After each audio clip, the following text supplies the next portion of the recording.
today's attacks in Brussels underscores that this is a war. This is not an isolated incident. This is not a lone wolf.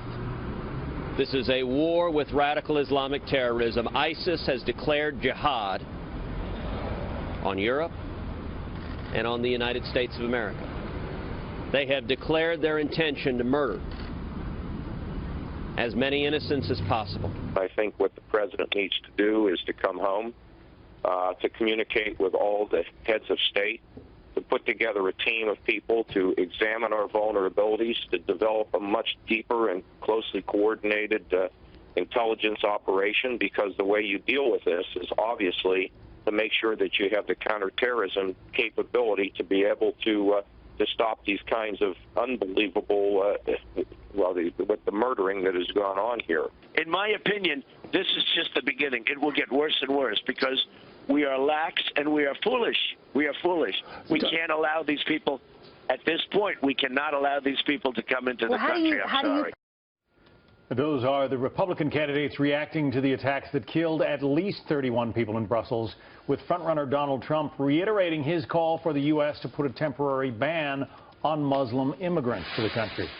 Joining us now, Aaron David Miller. He is a former advisor to 6 secretaries of state, the vice president of the Woodrow Wilson Center, and author of The End of Greatness.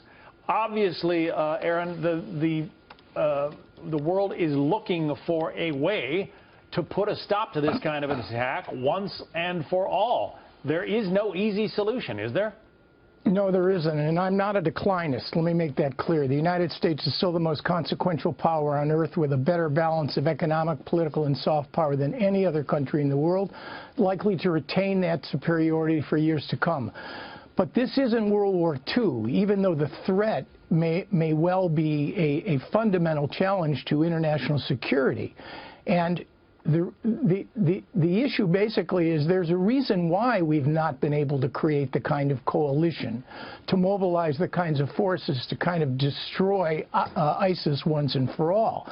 In large part, that's simply not possible. This is the long war.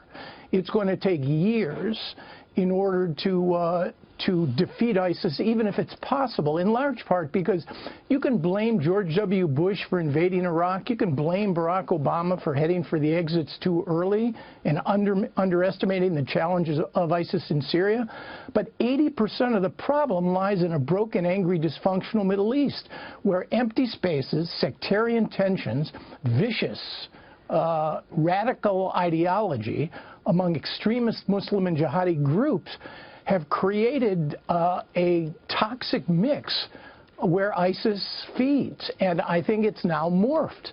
And one additional point, the so-called international coalition that was supposed to emerge in the wake of the terrorist attacks never did.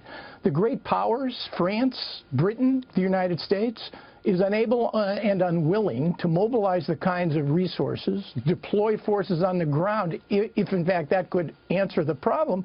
The only power, frankly, that's prepared to act is Mr. Putin, is Russia. And Russia intervenes in Syria not to destroy ISIS, but to strengthen Bashar Assad, the poster child for recruiting ISIS. The Turks, the same way.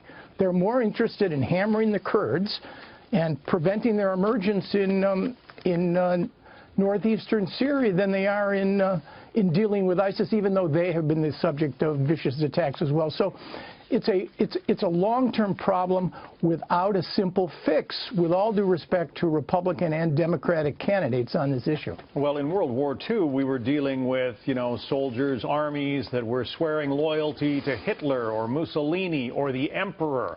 The fact that these fighters are, first of all, not wearing uniforms and swearing loyalty to their religion, doesn't that make it harder to stop them?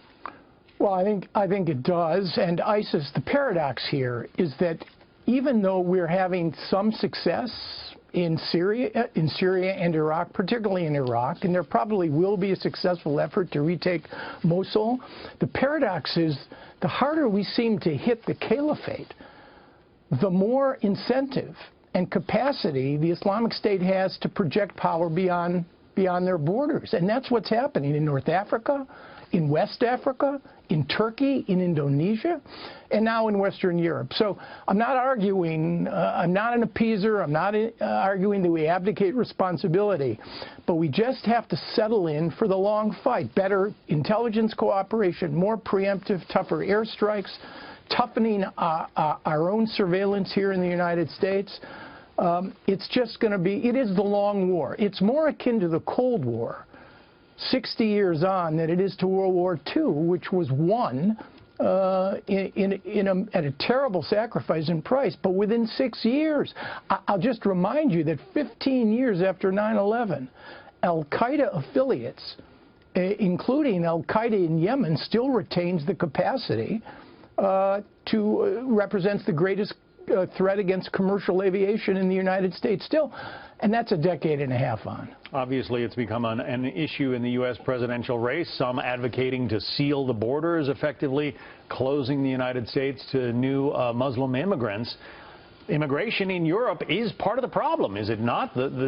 First of all, the failure to vet properly the immigrants coming in and the failure to assimilate them.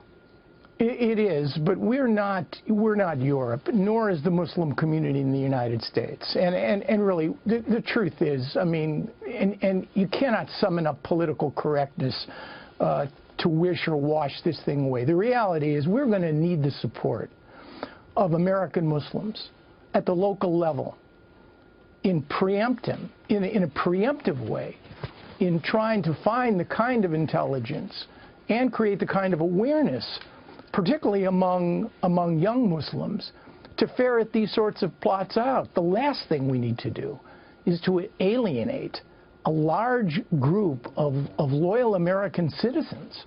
We're going to need their help in this fight, and no amount of political correctness can wash that reality away. Aaron David Miller, thanks for your expertise.